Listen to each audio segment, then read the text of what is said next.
اعوذ باللہ من الشیطان الرجیم بسم اللہ الرحمن الرحیم۔ بدر کے میدان میں قریشی لشکر نے بدر کے مقام پر اس جگہ پڑاؤ ڈالا جس جگہ پانی نزدیک ہی تھا، جبکہ دوسری طرف اسلامی لشکر نے جس جگہ پڑاؤ ڈالا پانی وہاں سے فاصلے پر تھا۔ اس سے مسلمانوں کو پریشانی ہوئی، تب اللہ تعالیٰ نے وہاں بارش برسا دی اور ان کی پانی کی تکلیف رفع ہو گئی۔ اور اس بات کا ذکر جو ہے وہ سورۃ انفال کی آیت نمبر 19 میں بھی آتا ہے کہ جب اللہ تعالیٰ فرماتے ہیں وَيُنَزِّلُ عَلَيْكُم مِّنَ السَّمَاءِ مَاءً لِيُطَهِّرَكُم بِهِ وَيُذْهِبَ عَنكُم رِجْزَ الشَّيْطَانِ وَلِيَرْبِطَ عَلَىٰ قُلُوبِكُمْ وَيُثَبِّتَ بِهِ الْأَقْدَامَ۔ کہ اللہ تعالیٰ فرماتے ہیں کہ اس کے ذریعے اللہ تعالیٰ آسمان سے تم پر بارش برسا رہا تھا تاکہ تمہیں اس کے ذریعے سے پاک کر دے اور تم سے شیطان کی نجاست لے جائے اور تمہارے دلوں کو مضبوط کر دے اور اس کی وجہ سے تم لوگ ثابت قدم رہو۔ یعنی کہ سیرت کی کتابوں میں لکھا ہے کہ یہ جو بارش ہوئی تھی، جو مسلمانوں کی طرف بارش ہوئی تھی وہ ایسے ہوئی تھی جیسے پھوار پڑ رہی ہے، جبکہ جو مشرکین مکہ کی طرف جو اس حصے کی طرف جو بارش ہوئی تھی وہ تیز بارش ہوئی تھی، جس میں وہ کیچڑ جو ہے ان کی طرف وہ بن گیا تھا، جس کا ذکر اللہ تعالیٰ نے یہاں پہ کیا ہے کہ یہی بارش جو تھی وہ مسلمانوں کے لیے رحمت بن گئی تھی اور کافروں کے لیے زحمت کا باعث ہوئی تھی۔ اب جب صبح ہوئی ہے تو اللہ کے رسول صلی اللہ علیہ وآلہ وسلم نے اعلان فرمایا ہے کہ لوگوں نماز کے لیے تیار ہو جاؤ۔ چنانچہ صبح کی نماز ادا کی گئی، پھر آپ صلی اللہ علیہ وآلہ وسلم نے صحابہ اکرام کو خطبہ دیا اور آپ صلی اللہ علیہ وآلہ وسلم نے ارشاد فرمایا، میں تمہیں ایسی بات کے لیے ابارتا ہوں جس کے لیے تمہیں اللہ نے ابارا ہے۔ تنگی اور سختی کے موقعوں پر صبر کرنے سے اللہ تعالیٰ تمام تکالیف سے بچا لیتا ہے اور تمام غموں سے نجات عطا فرماتا ہے۔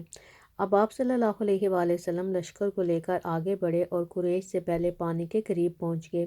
مقام بدر پر پانی کا جو چشمہ تھا، آپ صلی اللہ علیہ وآلہ وسلم کو وہاں رکتے دیکھ کر حضرت حباب رضی اللہ نے عرض کیا، اے اللہ کے رسول، قیام کے لیے یہ جگہ مناسب نہیں ہے، میں اس علاقے سے بہت اچھی طرح واقف ہوں، آپ وہاں پڑاؤ ڈالیں جو دشمن کے پانی سے قریب ترین ہو، ہم وہاں ایک حوض بنا کر پانی اس میں جمع کر لیں گے، اس طرح ہمارے پاس پینے کا پانی ہوگا اور ہم پانی کے دوسرے گڑھے اور چشمے پاٹ دیں گے، اس طرح دشمن کو پانی میں ملنے میں تکلیف ہوگی۔ آپ صلی اللہ علیہ وآلہ وسلم نے ان کی رائے کو بہت پسند فرمایا اور ایک روایت کے مطابق اسی وقت حضرت جبرائیل علیہ السلام اللہ تعالیٰ کا پیغام لائے اور بتایا کہ حضرت حباب رضی اللہ عنہ کی رائے بہت عمدہ ہے۔ اس رائے کے بعد آپ صلی اللہ علیہ وآلہ وسلم لشکر کو لے کر آگے بڑھے اور اس چشمے پر آگے جو اس جگہ سے قریب ترین تھا جہاں قریش نے پڑاؤ ڈالا تھا اور مسلمانوں نے جہاں قیام کیا، اور آپ صلی اللہ علیہ وآلہ وسلم نے انہیں دوسرے گڑھے بھرنے کا حکم دے دیا۔ حضرت محمد صلی اللہ علیہ وآلہ وسلم نے اس کچے کنویں پر ایک حوض بنوایا جہاں اسلامی لشکر نے پڑاؤ ڈالا تھا۔ آپ صلی اللہ علیہ وآلہ وسلم نے اس میں پانی بھروا دیا اور ڈول ڈلوا دیے۔ اس طرح حضرت حباب رضی اللہ عنہ کے مشورے پر عمل ہوا۔ اس کے بعد سے حضرت حباب رضی اللہ عنہ کو ذی رائے کہا جانے لگا۔ اس موقع پر حضرت سعد بن معاذ رضی اللہ عنہ نے آپ صلی اللہ علیہ وآلہ وسلم سے عرض کیا، اے اللہ کے رسول، کیوں نہ ہم آپ کے لیے ایک عریش بنا دیں۔ عریش کھجور کی شاخوں اور پتوں کا ایک سائبان ہوتا ہے اور آپ وہاں پہ تشریف رکھیں، اس کے پاس آپ کی سواریاں تیار رہیں گی اور ہم دشمن سے جا کر مقابلہ کریں گے۔ نبی اکرم صلی اللہ علیہ وآلہ وسلم نے ان کا مشورہ قبول فرمایا، چنانچہ آپ صلی اللہ علیہ وآلہ وسلم کے لیے سائبان بنایا گیا۔ یہ ایک اونچے ٹیلے پر بنایا گیا تھا، اس جگہ سے حضرت محمد صلی اللہ علیہ وآلہ وسلم پورے میدان جنگ کا معائنہ کر سکتے تھے۔ حضور پاک صلی اللہ علیہ وآلہ وسلم نے وہیں قیام فرمایا۔ صحابہ نے پوچھا، آپ کے ساتھ یہاں پر کون رہے گا تاکہ مشرکوں میں سے کوئی آپ کے قریب نہ آ سکے؟ حضرت علی رضی اللہ عنہ کہتے ہیں، اللہ کی قسم، یہ سن کر ہم میں سے حضرت ابو بکر صدیق رضی اللہ عنہ آگے بڑھے اور اپنی تلوار کا سایہ آپ صلی اللہ علیہ وآلہ وسلم کے سر پر کرتے ہوئے بولے، جو شخص بھی آپ کی طرف بڑھنے کی جرت کرے گا اس سے پہلے اس تلوار سے نبڑنا پڑے گا۔ حضرت ابو بکر صدیق رضی اللہ عنہ کے ان جرأت مندانہ الفاظ کی بنیاد پر حضور پاک صلی اللہ علیہ وآلہ وسلم نے انہیں سب سے بہادر شخص قرار دیا اور یہ بات جنگ شروع ہونے سے پہلے کی تھی۔ حضرت محمد صلی اللہ علیہ وآلہ وسلم نے جب دیکھا کہ قریش کا لشکر لوہے کے لباس پہنے ہوئے اور ہتھیاروں سے خوب لیس ہے تو آپ نے اللہ تعالیٰ سے یوں دعا فرمائی، اے اللہ، یہ قریش کے لوگ جو تیرے دشمن اپنے تمام بہادروں کے ساتھ بڑے غرور کے عالم میں تجھ سے جنگ کرنے، یعنی تیرے احکامات کے خلاف ورزی کرنے اور تیرے رسول کو جھٹلانے کے لیے آئے ہیں، اے اللہ، آپ نے مجھ سے اپنی مدد اور نصرت کا وعدہ فرمایا ہے، لہٰذا وہ مدد بھیج دے۔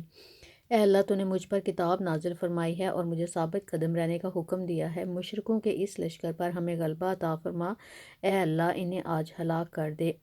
ایک اور روایت میں آپ صلی اللہ علیہ وآلہ وسلم کی دعا میں یہ الفاظ بھی آئے کہ اے اللہ اس امت کے فرعون یعنی ابو جہل کو کہیں پناہ نہ دے، ٹھکانہ نہ دے۔ غرض جب قریشی لشکر ٹھہر گیا تو انہوں نے عمیر بن وہب جہمی رضی اللہ عنہ کو جاسوسی کے لیے بھیجا۔ یہ عمیر جو ہے بعد میں مسلمان ہو گئے تھے اور بہت اچھے مسلمان ثابت ہوئے۔ آپ صلی اللہ علیہ وآلہ وسلم کے ساتھ غزوہ احد میں شریک ہوئے۔ قریش نے جا کر عمیر رضی اللہ عنہ سے کہا، جا کر محمد کے لشکر کی تعداد معلوم کرو اور ہمیں خبر دو۔ عمیر رضی اللہ عنہ اپنے گھوڑے پر سوار ہو کر نکلے۔ انہوں نے اسلامی لشکر کے گرد ایک چکر لگایا، پھر واپس قریش کے پاس آئے اور کہا، ان کی تعداد تقریباً 300 ہے، ممکن ہے کچھ زیادہ ہوں، مگر اے قریش، میں نے دیکھا ہے ان لوگوں کو لوٹ کر اپنے گھروں میں جانے کی کوئی تمنا نہیں، اور میں سمجھتا ہوں ان میں سے کوئی آدمی اس وقت تک نہیں مارا جائے گا جب تک کہ کسی کو قتل نہ کر دے، گویا تمہارے بھی اتنے ہی آدمی مارے جائیں گے جتنے کہ ان کے، اس کے بعد پھر زندگی کا کیا مرزہ رہ جائے گا، اس لیے جنگ شروع کرنے سے پہلے اس بارے میں غور کر لو۔ ان کی بات سن کر کچھ لوگوں نے ابو جہل سے کہا، جنگ کے ارادے سے باز آ جاؤ، واپس چلو، بھلائی اسی میں ہے۔ واپس چلنے کا مشورہ دینے والوں میں حضرت حکیم بن حزام رضی اللہ عنہ بھی تھے۔ ابو جہل نے ان کی بات نہ مانی اور جنگ پر تل گیا، اور جو لوگ واپس چلنے کے لیے کہہ رہے تھے انہیں بزدلی کا طعنہ دیا۔ اس طرح جنگ نہ ٹال سکی۔ حکیم بن حزام کی طرح جو عتبہ تھا وہ بھی لڑائی نہیں چاہتا تھا۔ پھر اس نے یہ کہا، وہ اپنے سرخ اونٹ کے اوپر سوار ہوا اور اس نے جا کر کہا کہ میں لڑائی نہیں چاہتا ہوں، اگر کوئی کہے کہ تم بزدل ہو تو کہنا کہ عتبہ بزدل ہے، اور میں یہ لڑائی نہیں چاہتا۔ تمہیں اس آدمی کے ساتھ لڑائی کر کے کیا ملے گا؟ تم اپنے ہی بھائی کو قتل کرو گے، اور اگر تم ان کو قتل کرو گے پھر ہمیں واپس جانا چاہیے اور محمد کو تم لوگ اکیلا چھوڑ دو۔ اس کی عزت ہماری عزت ہے، اگر اسے فتح ملے گی تو یہ بھی ہماری ہی فتح ہوگی۔ عتبہ اس وقت اپنے سرخ اونٹ پر بیٹھا ہوا تھا اور حضرت محمد صلی اللہ علیہ وآلہ وسلم یہ باتیں سن رہے تھے۔ انہوں نے کہا کہ اگر ان میں کوئی خیر ہے تو اس آدمی میں ہے جو سرخ اونٹ پر سوار ہے۔ اور جب ابو جہل نے اس کی یہ بات سنی ابو جہل نے جب یہ بات سنی عتبہ کی تو اس نے کہا کہ تم ڈر گئے ہو مسلمانوں کو دیکھ کر، اور اسے بزدل کہا عتبہ کو، اور عتبہ نے کہا کہ یہ مجھے بزدل کہہ رہا ہے، یعنی کہ جو ابو جہل مجھے بزدل کہہ رہا ہے۔ اب اس نے اپنے بھائی شیبہ اور اپنے بیٹے ولید کو کہا کہ آؤ ہم جو مبارزے کے لیے چلیں گے، جو 1 to 1 ان کی آپس میں لڑائی ہوئی تھی جنگ سے پہلے۔ اب سب سے پہلے عتبہ، اس کا بھائی شیبہ اور بیٹا ولید جو ہیں وہ میدان میں آگے نکلے اور للکارے، ہم میں سے مقابلے کے لیے کون آتا ہے؟ اس للکار پر مسلمانوں میں سے 3 انصاری نوجوان نکلے۔ یہ تینوں بھائی تھے، ان کے نام معاذ اور عوف رضی اللہ تھے۔ ان کی والدہ کا نام افرا تھا۔ ان تینوں نوجوانوں کو دیکھ کر عتبہ نے کہا، تم کون ہو؟ انہوں نے کہا، ہم انصاری ہیں۔ اس پر عتبہ نے کہا، تم ہمارے برابر کے نہیں، ہمارے مقابلے میں مہاجرین میں سے کسی کو بھیجو، ہم اپنی قوم کے آدمیوں سے مقابلہ کریں گے۔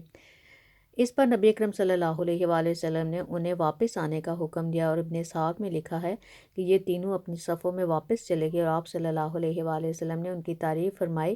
پھر آپ صلی اللہ علیہ وآلہ وسلم نے حکم دیا، اے عبیدہ بن حارث اٹھو، اے حمزہ اٹھو، اے علی اٹھو۔ یہ تینوں فوراً اپنی صفوں سے نکل کر ان تینوں کے سامنے پہنچ گئے۔ ان میں عبیدہ بن حارث رضی اللہ عنہ زیادہ عمر کے تھے۔ ان کا مقابلہ عتبہ بن ربیعہ سے ہوا۔ حضرت حمزہ رضی اللہ کا مقابلہ شیبہ سے، اور حضرت علی رضی اللہ عنہ کا مقابلہ ولید سے ہوا۔ حضرت حمزہ رضی اللہ عنہ نے شیبہ کو وار کرنے کا موقع ہی نہ دیا اور ایک ہی وار میں اس کا کام تمام کر دیا۔ اسی طرح حضرت علی رضی اللہ عنہ نے ایک ہی وار میں ولید کا کام ختم کر دیا۔ البتہ عبیدہ بن حارث رضی اللہ عنہ اور عتبہ کے درمیان تلواروں کے وار شروع ہو گئے۔ دونوں کے درمیان کچھ دیر تک تلواروں کے وار ہوتے رہے، یہاں تک کہ دونوں زخمی ہو گئے۔ اس وقت تک حضرت حمزہ اور حضرت علی رضی اللہ عنہما اپنے اپنے دشمن کو صفایا کر چکے تھے، اور وہ پھر آپ کی طرف بڑھے اور عتبہ کو ختم کر دیا۔ پھر زخمی عبیدہ بن حارث رضی اللہ عنہ کو اٹھا کر لشکر میں لے آئے، انہیں آپ صلی اللہ علیہ وآلہ وسلم کے پاس لٹا دیا۔ اس کے بعد صفرہ کے مقام پر حضرت عبیدہ رضی اللہ عنہ کا انتقال ہو گیا اور انہیں وہیں پر دفن کر دیا گیا، جبکہ حضور پاک صلی اللہ علیہ وآلہ وسلم غزوہ بدر سے فارغ ہونے کے بعد مدینہ منورہ کی طرف لوٹ رہے تھے۔ اس کے بعد جو ہے وہ لڑائی باقاعدہ شروع ہو گئی تھی، جس کا ذکر ہم انشاءاللہ اگلی دفعہ کریں گے۔ السلام علیکم ورحمۃ اللہ وبرکاتہ۔